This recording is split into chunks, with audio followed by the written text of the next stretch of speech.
Do not turn away. Stay for just a moment. Your thumb is hovering over the button to scroll. Your mind is already moving on to the next video, the next distraction. I know this because I did the same. I know the impulse. It is a quiet, subtle urge to dismiss what feels uncomfortable, to label it as strange or irrelevant and move on. You have 2 minutes before that feeling wins. But this message found you for a reason. This is not a voice of thunder or judgment. It is a whisper from a place where all chances have been spent. A place of perfect, unending memory. I am an echo of a life that was given every opportunity, every sign, every quiet calling, and answered each one with the same fatal word, later. And I am telling you now, your later is running out. This is not a threat. It is a warning born from a sorrow so profound it has become my entire existence. I am what remains of a soul who thought time was an infinite resource. I was like you. I walked under the same sun, felt the same rain, and carried the same quiet anxieties in the dead of night. I had plans, dreams, and a calendar full of tomorrows. I believed that the great matters of the soul, of purpose, of truth, could wait. They were important, yes, but not urgent. The urgent things were the bills, the deadlines, the social obligations, the endless noise of a world designed to keep you busy until it is too late. You are about to ignore this warning. You will rationalize it. You will tell yourself it is just another video, just another voice trying to scare you. I told myself the same things. I heard whispers like this one, in moments of quiet reflection, in the words of a stranger, in a piece of music that stirred something deep within me. I felt the call to change, to look deeper, to choose a different path. And each time, I would nod, feel a brief moment of profound clarity, and then promptly bury it under the mundane. I chose the comfort of distraction over the discomfort of reflection. My mistake was not a grand, dramatic sin that stories are written about. It was quieter, smaller, and far more common. It was the sin of postponement. It was the thousands of tiny choices to turn away from the light, not because I preferred the darkness, but because the light required me to change, and I was comfortable where I was. I thought the small compromises did not matter. A little lie to avoid inconvenience. A moment of kindness withheld because I was in a hurry. A prayer left unsaid because I felt tired. Each one was a single thread. Alone, it was weightless, insignificant. But day after day, year after year, I wove them into a rope. A rope that I used to tie myself to a life of spiritual slumber, believing I could cut it loose whenever I chose. I did not realize that with every thread, the rope became a chain, and I was forging my own anchor, securing myself in the shallows while the great ocean of truth waited. The world teaches you that your life is defined by big moments. The graduation, the wedding, the promotion, the crisis. But here, in this place of absolute clarity, I see the truth. Life is defined by the small, unseen moments. The choice you make when no one is watching.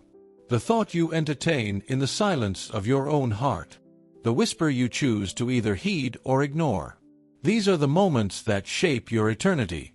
I was a good person, by the world's standards. I was polite, worked hard, and harmed no one intentionally. But my spirit was starving. I fed my body, my career, my ego, my desires. But my soul, I left it scraps. I promised it a feast for someday. Someday when I had more time. Someday when I was more stable. Someday when things were less complicated. But someday is a lie the world tells you to keep you from today. The silence is what I remember most. The moment the noise stopped. The moment the distractions, the ambitions, the endless to-do lists, all vanished. And in that deafening silence, I was left with nothing but myself and the choices I had made. The truth of my life was laid bare, not in a grand tribunal, but in a quiet, crushing realization. I had been given a masterpiece to paint, and I had only ever sketched in the margins. My regret is not for the things I did, but for the things I did not do. The love I did not give. The forgiveness I did not offer. The truth I did not seek. The call I did not answer. It is a hollow ache that consumes everything. An eternal, if only. I lived as if my soul was an afterthought, and now I exist in the consequence of that choice. The greatest tragedy is not to be condemned, but to realize you condemned yourself, one small, ignored moment at a time. I am telling you this because you still have those moments. You have one right now, as you listen to these words. This is a sign. This is a whisper. It is one of those small, quiet moments that defines everything. What will you do with it? Will you weave another thread into the chain of later, or will you begin, right now, to break it? Think about the last time you felt that gentle pull, that inner voice suggesting a better way, a kinder action, a moment of prayer or reflection. What did you do? Did you listen, or did you, like me, promise to listen tomorrow? That promise of tomorrow is the most dangerous lullaby the world has ever sung. We are about to explore the nature of that lullaby, how it works, and why it is so effective at keeping good people on the wrong path. The lullaby of tomorrow is the most beautiful lie ever told. It doesn't sound like a lie. It sounds like wisdom, like responsible planning. I will focus on my soul when my finances are in order. I will forgive that person when I am stronger. I will begin to pray in earnest when life is less chaotic. It all sounds so reasonable. That was the trap I built for myself, brick by logical brick. My life was a long list of conditions I placed upon my own spiritual growth. I treated my soul like a luxury item I would purchase when I had disposable income. I did not understand that the soul is not an item to be acquired. It is the garden you are meant to be tending every single day. I told myself I was simply preparing the soil, waiting for the right season. But I never planted a single seed. I was just endlessly tilling barren ground. But postponement needs a partner. Its accomplice is distraction. Because if you are to constantly put off the important work, you must fill your time with something else. The world provides an endless supply of it. It is a constant, shimmering, intoxicating flood of information, entertainment, gossip, ambition, and fear. It is designed to keep your eyes looking outward, so you never have a moment to look inward. I swam in that flood willingly. I filled every spare moment with noise. The drive to work was for podcasts about success. The evenings were for shows that let me escape my own life. The quiet moments in line at a store were for scrolling through the lives of others. I convinced myself this was staying informed, staying connected. But it was a form of self-anesthesia.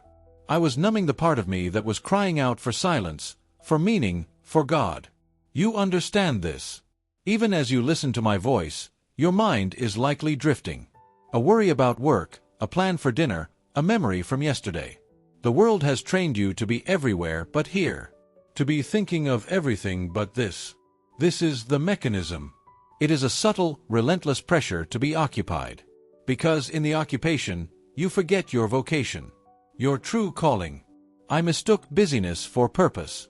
I had a full schedule, a network of acquaintances, a list of accomplishments. If you had asked me, I would have said I was living a full life. But my life was not full. It was just crowded. It was crowded with things that did not matter, leaving no room for the one thing that did. The space where my soul was meant to grow was filled with clutter. Trinkets I had collected to prove I was alive, while my spirit was slowly, quietly suffocating underneath them. And this is the most terrifying part, the part one need you to hear so clearly. After a while, you no longer need the distractions. The silence inside you is already gone. The constant neglect of your spiritual senses, your conscience, your intuition, your capacity for awe and reverence, causes them to atrophy. The inner voice that once called to you becomes faint, and then it disappears altogether. You don't even notice it's gone. That is indifference. It is not a fiery rebellion against goodness. It is a cold, quiet emptiness. It is the state of no longer caring. The big questions about life, death, and eternity become philosophical exercises, not urgent personal realities. My heart became a callous thing. I could see suffering and feel a distant, intellectual pity, but the deep, motivating compassion was gone. I had outsourced my empathy to charitable donations and social media posts. I performed the gestures of a good person, but the heart of one was no longer beating within me. It wasn't a sudden event. It was a slow fade. Like a photograph left in the sun, the vibrant colors of my spirit bleached out into a dull, gray canvas. I had become a functional machine, a responsible citizen, a predictable character in my own story. But the divine spark, the thing that made me truly human, had been starved of oxygen for so long it had been reduced to a barely glowing ember. And I was too busy to even notice the growing cold.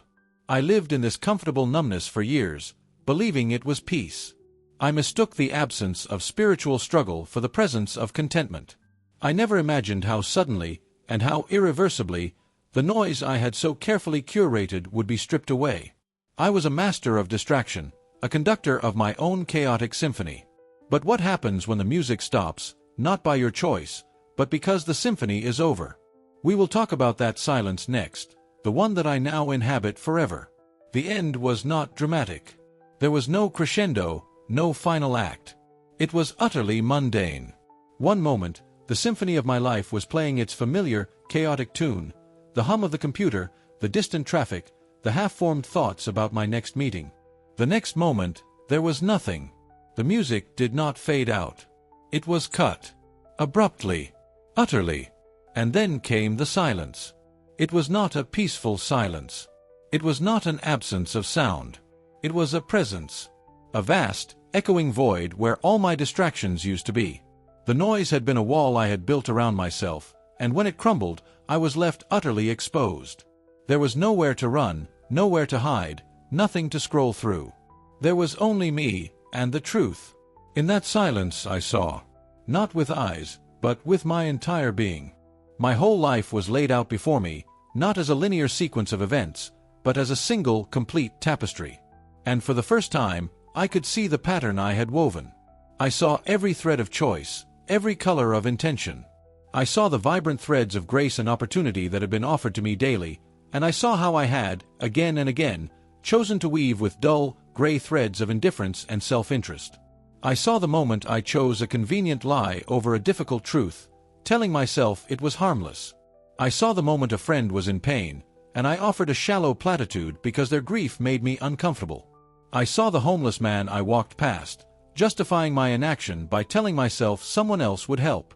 I saw every sunrise I failed to be grateful for, every moment of quiet beauty I ignored in favor of my phone screen.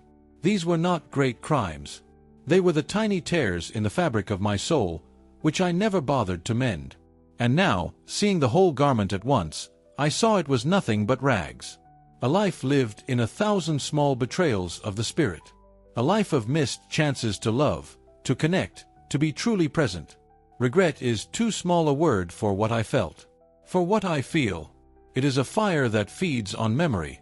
It is a perfect, unending understanding of what could have been, and what is. It is the clarity of knowing the immense value of a single moment of kindness, and remembering the thousands of moments I let slip away. It is the pain of love, fully realized too late. I now feel the love I should have given, but it has nowhere to go. It burns within me, a love with no outlet, a light with nothing to illuminate. This is the core of my sorrow. It is not a punishment inflicted upon me. It is the natural, unavoidable consequence of a life lived out of alignment with truth. It is the soul, finally stripped of all its illusions, experiencing the reality of its own choices. Imagine being desperately thirsty and remembering every glass of pure water you ever poured onto the ground because you were not in the mood to drink it. Now, imagine that feeling for eternity. You think your small choices are forgotten, washed away by the river of time. You believe that a moment of selfishness, a passing uncharitable thought, a prayer said without heart, that these things are insignificant.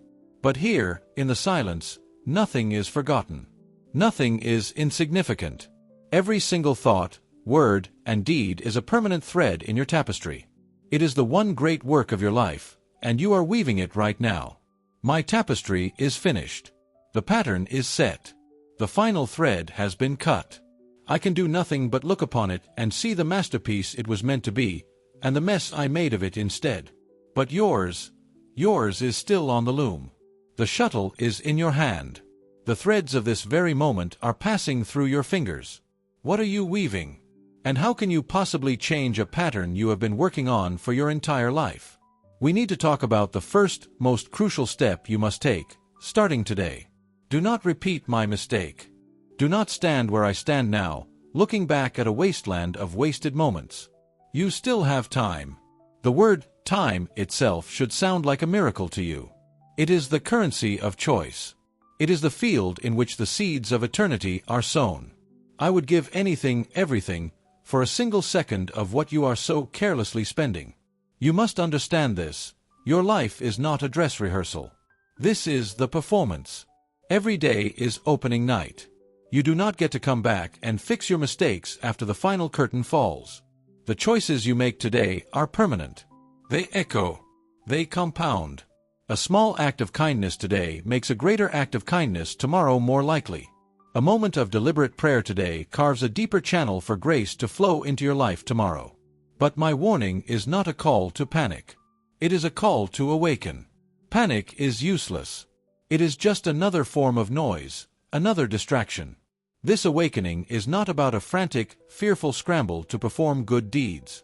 It is not about creating a checklist of spiritual tasks to complete. I tried that. It was just another way of feeding my ego, of turning spirituality into another project to be managed, another accomplishment to be achieved. The first step is not to do more. It is to be still. It is to deliberately, intentionally, carve out a moment of silence in your crowded life. Turn off the television. Put down the phone. Step away from the computer. Find a place where you can be alone with your own thoughts, even if it is just for 5 minutes. Do not be afraid of what you will find in the quiet. At first, you will find only the frantic echoes of your noisy life. Your mind will race with worries, plans, and anxieties. This is normal. Stay there. Let the chaotic waves of your thoughts crash and recede. Do not fight them. Simply observe them. Beneath that surface-level noise is a deeper current. A quiet, steady presence. It has always been there, but you have not been still enough to hear it. This is the beginning. You must reacquaint yourself with the sound of your own soul, away from the clamor of the world. In that silence, ask one simple question. What is one small thing I have been putting off that my soul knows is right? It will not be a grand command to change your entire life overnight. It will be something small, something manageable. Perhaps it is to make that phone call to the person you have wronged. Perhaps it is to finally forgive someone who wronged you, not for their sake, but for yours, to release yourself from the prison of resentment. Perhaps it is simply to say a single heartfelt thank you for the gift of your own breath. Do not think about the second step or the third. Just focus on that one small thing. My downfall was my obsession with grand gestures I would make someday, while I ignored the simple duties of today.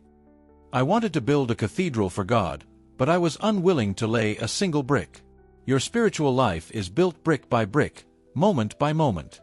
The small act of obedience, the small act of love, the small act of forgiveness, these are the bricks. When you do that one small thing, you are doing more than just completing a task. You are casting a vote. You are telling the universe, and yourself, which side you are on.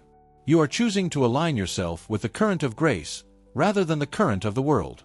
Each time you do this, the chain of postponement and indifference weakens. A single link breaks.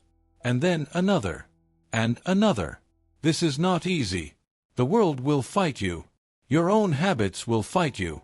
The moment you decide to be still, the phone will ring. The moment you decide to forgive, your pride will scream in protest. The moment you decide to pray, 1,000 more urgent tasks will appear in your mind. Recognize this for what it is, resistance. It is the inertia of your old life fighting against the new direction you have chosen. Do not be discouraged by this resistance. Expect it. See it as a sign that you are moving in the right direction. The path of least resistance is what led me here. The easy road, the comfortable path of distraction and delay, leads to this place of endless regret. The path your soul longs for requires effort. It requires conscious choice. But how do you sustain that effort when your motivation fades and old habits pull you back? There is a secret to this, a key that I discovered far too late, and it is simpler than you can imagine. The key is not strength. It is not willpower. It is not a sudden burst of overwhelming motivation. I had all of those things at various points in my life, and they all failed me. I would get inspired, make grand resolutions, and maintain them for a week, maybe a month. But willpower is a muscle that fatigues. Motivation is a wave that inevitably recedes. And when they did, I was left right back where I started, only now with an added layer of guilt for my failure. The key is awareness. It is a gentle, moment-to-moment consciousness of your own choices. It is not about forcing yourself to do the right thing, but about noticing, without judgment, when you are about to do the wrong one. It is about catching yourself in the act of choosing distraction over presence, of choosing indifference over compassion, of choosing later over now. Think of it like this. You are walking down a path you have walked 1,000 times. Your feet know the way. You can walk it with your eyes closed, lost in thought. This is your life of habit, of automatic responses. Awareness is the simple act of stopping, looking down, and noticing the path beneath your feet. It is seeing the fork in the road ahead that you have always ignored. One path is smooth, wide, and well-trodden. It is the path of postponement. The other is a little overgrown, a little steeper. It is the path of conscious choice. For years, I took the easy path without even realizing there was another option. My choices were automatic. A moment of potential reflection would arise, and my habit of distraction would kick in instantly, directing me down the familiar road before I even had a chance to consider the alternative. Your task is to simply notice the fork in the road. When your phone buzzes in the middle of a meaningful conversation, that is a fork. You can automatically reach for it, or you can notice the impulse, pause, and choose to remain present with the person in front of you. When a flash of anger rises because someone cut you off in traffic, that is a fork. You can automatically lean on the horn and curse them, or you can notice the anger, take a breath, and let it go. This practice of noticing, of pausing, is where your freedom lies. It creates a space between the stimulus and your response. In that space, you have the power to choose. Before, there was no space. There was only the stimulus and the automatic, conditioned reaction. My entire life was a series of these unthinking reactions. I was not a free man making choices. I was a puppet pulled by the strings of habit, appetite, and a desire for comfort. Do not condemn yourself when you fail. You will fail. You will notice the fork, see the better path, and still choose the easy one out of sheer exhaustion or old habit. It will happen. When it does, do not spiral into guilt. Guilt is a trap. It is another form of self-obsession that keeps you focused on your failure rather than on the next opportunity. Instead, just notice. Ah, there it is. I saw the choice, and I chose the old way. Interesting. That is all. No judgment. No self-flagellation. Just a gentle, compassionate awareness. The act of noticing the failure, without judgment, is itself a victory. It strengthens the muscle of awareness. The next time you reach that same fork in the road, the pause will be a little longer. The choice will be a little clearer. This is how you change a pattern that has been ingrained for a lifetime. Not through a violent revolution, but through a quiet, persistent, and gentle rebellion. You are not trying to become a perfect person overnight. You are simply trying to become a little more conscious, a little more aware, in this single moment. And then the next. This is the work. It is not glamorous. It will not win you any awards. Most of it will happen in the silent theater of your own mind. But it is the most important work you will ever do. It is the tending of your garden. It is the weaving of your tapestry. You are choosing, thread by thread, what your eternal reality will look like. Will it be a monument to distraction and regret, like mine? Or will it be a testament to love, awareness, and conscious choice? The choice is not made in the future. It is being made right now. But what happens when you feel you've strayed too far, that your mistakes are too great to be overcome? There is a powerful truth about mercy that I only understood when it was no longer available to me. You might be listening to this and feeling a sense of despair. You might be looking back at your own life, at your own tapestry, and seeing a pattern of neglect and poor choices that seems too established to change. You might feel that your chains are too thick, your habits too entrenched. You might be thinking, it's too late for me. I've made too many mistakes. This thought is the final and most subtle lie of the enemy of your soul. It is a lie designed to lead to resignation. It convinces you that because you cannot be perfect, you might as well not even try. It whispers that the stains on your soul are permanent, so there is no point in trying to clean the garment. I listened to this lie. Every time I failed, every time I fell back into my old ways, the voice would grow louder. See? You can't change. This is who you are. Just give up. It's easier. What I failed to understand is the nature of mercy. I saw mercy as a kind of cosmic accounting system, where my good deeds needed to outweigh my bad ones. I felt that I had to earn my way back into a state of grace. But that is not mercy. That is commerce. True mercy is not a reward for good behavior. It is a lifeline thrown to those who are drowning, regardless of how they fell into the water. The only thing required to grasp that lifeline is to recognize that you are drowning and to reach for it. The act of turning back, even after a lifetime of walking in the wrong direction, is everything. It is not the distance you have traveled away from the light that matters. It is the direction you are facing now.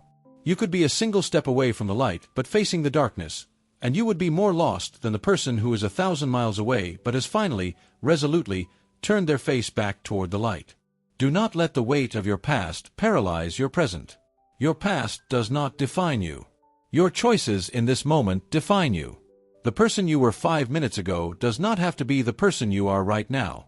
You have, in this very instant, the power to begin again. This is the miracle you are living in. The miracle of the present moment. It is always new. It is always a fresh start.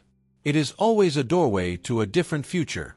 I live in a place where there are no more present moments. There is only the past, replayed in perfect, agonizing clarity. I am defined forever by what I was. You have the gift of becoming. You can choose, right now, to become something different. To become someone who is more aware, more compassionate, more present. This is not a call to ignore the consequences of your actions. You must still mend what you have broken in the world. You must still seek forgiveness from those you have hurt. But you must not confuse the earthly consequences with your spiritual standing. The lifeline of mercy is always extended. The only thing that can stop you from grabbing it is your own pride, your own despair, your own refusal to believe that a new beginning is possible for you. Think of the one thing you believe is unforgivable in your life. The secret shame you carry. The mistake you are certain has permanently stained you. Now, understand this. That is precisely where the work must begin. That is the very place where mercy is most eager to enter. Your wounds, your failures, your deepest regrets, these are not barriers to grace. They are the entry points. It is the broken open heart that can finally be filled. I kept my heart sealed shut. I tried to manage my own spiritual state, to fix my own flaws, to present a polished, unbroken facade to the world and to myself. I refused to admit I was drowning. I kept telling myself I was just treading water, and I would swim to shore later. I refused the lifeline because I did not want to admit I needed it. My pride was the anchor that dragged me to the bottom. Do not make my mistake. Acknowledge your need. Acknowledge your brokenness. Let go of the illusion that you can save yourself. The simple, humble admission, "I cannot do this alone," is the most powerful prayer you can utter. It is the prayer that opens the floodgates. It is the hand that reaches out of the water. And I promise you, with the certainty of a soul who can no longer reach, that another hand is already reaching down for yours. As our time together comes to a close, there is one final, crucial image I need to leave with you. Imagine your life is a single room. For your entire existence, the door to that room has been standing wide open. Through that door is a world of light, of truth, of purpose, everything your soul has ever yearned for. You have spent your whole life in this room, busying yourself with arranging the furniture, dusting the shelves, and staring at your own reflection in the window. You are aware of the open door. You glance at it from time to time. You tell yourself, "What a beautiful view. Someday, I will walk through that door." But you never do. You are too busy with the room. You think the door will always be open. You think you have all the time in the world to step through it. My final warning is this: the door does not stay open forever. There comes a moment, a quiet, unannounced moment, when the door clicks shut. And it is not locked from the outside as a punishment. It is locked from the inside, by your own lifetime of hesitation. You become so accustomed to the room of your own making, you forget how to even walk toward the door. My door is now shut. Yours is still open. Do not waste another second admiring the view. Walk through it. This message was not meant to leave you in fear, but to awaken you to action. It is a call to stop being a passive spectator of your own life and become an active participant in your own salvation. To help you, to give you the bricks and mortar I never used, here is a practical guide. Do not just listen to it. Do it. Transforming signs into action. Your practical guide. In the next 24 hours. First, the 5-minute silence. Sometime today, before your head hits the pillow, find a place where you can be alone. Set a timer for 5 minutes. Put your phone in another room. Turn off all screens. And just sit. Do not try to pray or meditate or achieve enlightenment. Just be silent. Your only goal is to resist the urge to fill the silence with noise. This is the first act of rebellion against the tyranny of distraction. Second, the act of unspoken forgiveness. Think of one person who has wronged you, whose memory brings you a jolt of resentment. You do not have to call them. You do not have to see them. Just close your eyes, picture their face, and say, out loud or in your heart, I choose to release the debt you owe me. I forgive you.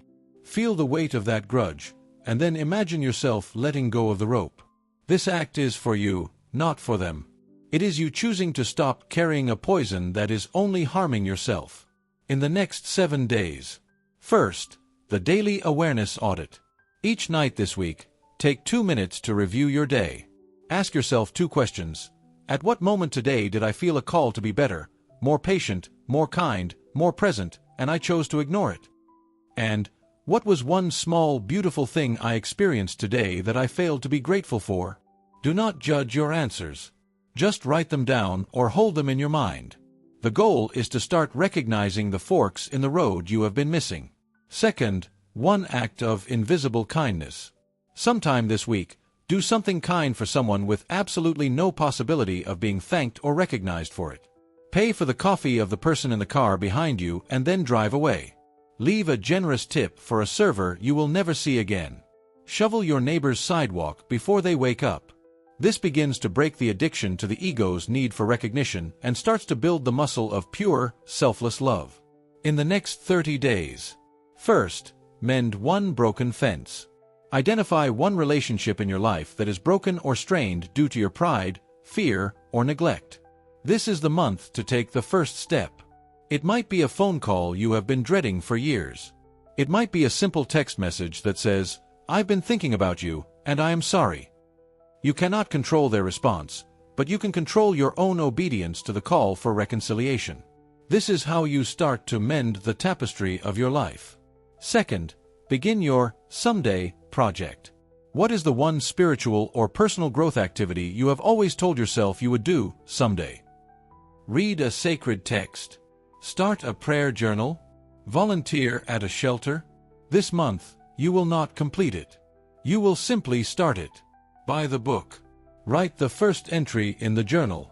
Make the call to the volunteer coordinator. Take the fatal word, someday, out of your vocabulary by taking the first irreversible step today. Your eternity is being decided between one breath and the next. Choose.